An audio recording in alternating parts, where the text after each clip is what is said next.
പ്രമദവനം എൻ്റെ ജീവിതത്തിൽ തന്നെ നേട്ടങ്ങൾ ഒരുപാടുണ്ടാക്കിയുള്ള പാട്ടാണ്. അതിൽ ശുഭസായാഹ്നം പോലെ എന്ന് പറഞ്ഞിട്ടുള്ളത് ദാസേട്ടൻ പറയാറുണ്ട്, എൻ്റെ ജീവിതത്തിൻ്റെ ഒരു മാറ്റമാണത്. ഞാൻ പാട്ട് ഇനി സിനിമയ്ക്ക് പാടേണ്ട, ഒരുപാട് എതിർപ്പുകളും ആവശ്യമില്ലാത്ത മത്സരങ്ങളും ഇതൊക്കെ വേണ്ട, ഇതിനകത്ത് ഞാൻ പാടുന്നില്ല, ഞാൻ നിർത്തി, ക്ലാസിക്കൽ മതി എന്ന് വിചാരിക്കുന്ന സമയമാണ് ദാസേട്ടൻ പാടാൻ വന്ന് തുടങ്ങുന്നത്. ശുഭസായാഹ്നം പോലെ എന്ന് ദാസേട്ടന് വേണ്ടി ഞാൻ എഴുതിയതാണെന്ന് ദാസേട്ടൻ പറയാറുണ്ട്.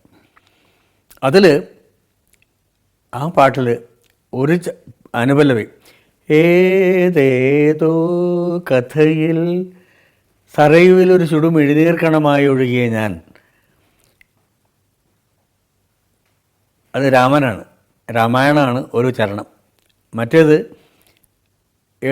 പിന്നെ യമുനയിലൊരു വനമലരായി ഒഴുകിയ ഞാൻ, യദുകുല മധുരിമ തഴുകിയ മുരളിയിൽ ഒരു യുഗസംക്രമഗീതം ഉയർത്തുമ്പോൾ ഇന്നിതാ പ്രമദവനം വീണ്ടും ഋതുരാഗം ചൂടി ആണ്.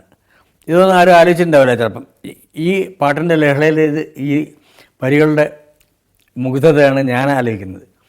അങ്ങനെ രാമായണവും അറിയാതെ രാമായണവും ഭാഗവതവും വന്നതാണ് ആ പാട്ടിൻ്റെ മഹിമ എന്ന് ഞാൻ വിചാരിക്കുന്നു.